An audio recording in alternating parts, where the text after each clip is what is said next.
जब जीवन में सब कुछ हमारे अनुसार नहीं चलता, तब परमेश्वर का वचन हमें सही दिशा दिखाता है।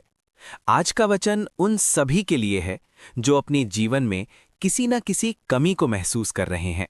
यहोवा मेरा चरवाहा है, मुझे किसी वस्तु की घटी न होगी। भजन संहिता 23:1।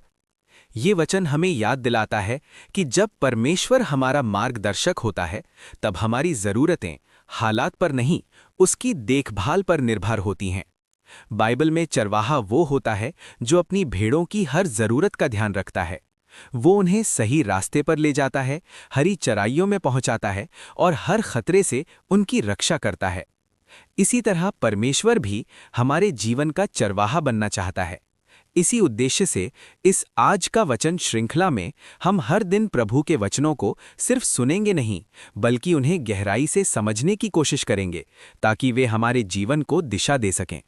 कई बार हम कहते हैं, मैं मेहनत कर रहा हूं, फिर भी रास्ता नहीं खुल रहा। मैं प्रार्थना करता हूं, फिर भी उत्तर नहीं मिल रहा। लेकिन जब परमेश्वर हमारा चरवाहा होता है, तब उसकी योजना हमारी समझ से कहीं बड़ी होती है। हो सकता है आज आपके जीवन में शांति की कमी हो, धैर्य की कमी हो या सही निर्णय की कमी हो। ये वचन हमें भरोसा दिलाता है कि परमेश्वर हमें देख रहा है, समझ रहा है और सही समय पर हमें सही मार्ग दिखाएगा। हे प्रभु, जो भी ये वचन सुन रहा है, उसके जीवन की हर कमी को तू अपनी शांति और विश्वास से भर दे। हमें अपने मार्ग पर चलना सिखा। आमीन। अगर आज का ये वचन आपके मन को अच्छा लगा हो, तो इस आज का वचन श्रृंखला को आप रोजाना फॉलो कर सकते हैं। चैनल को सब्सक्राइब कीजिए ताकि हर दिन प्रभु के वचनों को गहराई से जानने का आपको अवसर मिलता रहे। अब मैं आपको बाइबल की एक ऐसी कहानी की ओर ले चलती हूं जो सिर्फ कहानी नहीं, बल्कि आपकी स्थिति से जुड़ी हुई सच्चाई है। बाइबल कहती है, एक स्त्री थी जिससे 12 वर्ष से लहू बहने की बीमारी थी। मरकुस 5:25। 12 साल। सोचिए, 12 साल दर्द, 12 साल कमजोरी, 12 साल दवाइयां, 12 साल उम्मीद टूटना।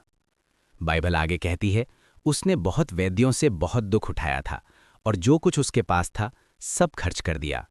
मरकुस 5:26। हो सकता है आज आप भी यही महसूस कर रहे हों। बहुत कुछ कर लिया, बहुत जगह दिखा लिया, बहुत प्रार्थनाएं सुन ली, लेकिन बीमारी अब भी वहीं है।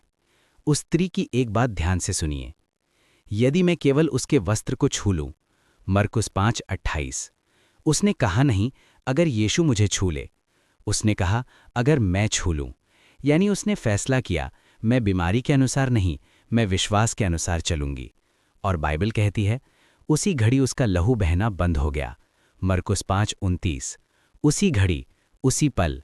आज सवाल ये नहीं है कि आपकी बीमारी कितनी पुरानी है, आज सवाल ये है कि आप अभी भरोसा करेंगे। ऑरेंज। यीशु का सवाल और आपका जवाब।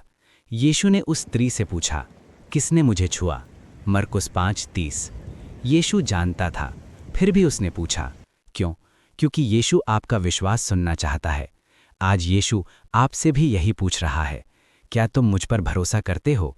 क्या तुम मुझे अपनी बीमारी सौंपोगे? यीशु ने कहा, बेटी, तेरे विश्वास ने तुझे चंगा किया है।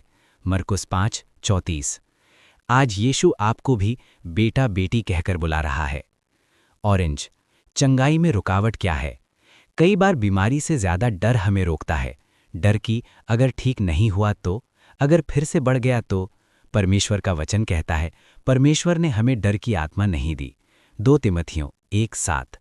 डर परमेश्वर की ओर से नहीं। और एक बात यीशु ने कहा, डरो मत, केवल विश्वास करो।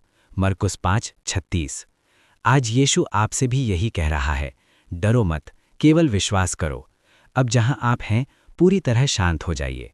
अगर आंखें बंद करना चाहें तो कर लीजिए। धीरे धीरे सांस लीजिए और छोड़िए। अब ये सुनना नहीं, ये प्रार्थना में प्रवेश है। हे स्वर्गीय पिता, मैं यीशु मसीह के नाम से तेरे सामने आती हूँ। प्रभु, तू मेरा शरीर जानता है, तू मेरी बीमारी जानता है, तू मेरी थकान जानता है। आज मैं अपने आप को पूरी तरह तेरे हाथों में सौंपती हूँ। यीशु के नाम में मैं हर डर को छोड़ती हूँ, हर चिंता को छोड़ती हूँ, हर निराशा को छोड़ती हूँ। यीशु के नाम में मैं अपने शरीर से कहती हूँ, ठीक हो जा, चंगा हो जा, स्वस्थ हो जा। हर दर्द जाए, हर सूजन जाए, हर संक्रमण जाए, हर कमजोरी जाए। यीशु के लहू के द्वारा मैं चंगाई स्वीकार करती हूँ। परमेश्वर का वचन कहता है, उसके कोड़ों से हम चंगे हो गए। यशाया 53:5। आज नहीं, कल नहीं, अभी। पवित्र आत्मा मेरे शरीर के हर अंग को छू। जहाँ दर्द है वहाँ शांति दे, जहाँ टूटन है वहाँ बल दे, जहाँ डर है वहाँ विश्वास दे। मैं घोषणा करती हूँ, मैं परमेश्वर की संतान हूँ, मैं अकेला नहीं।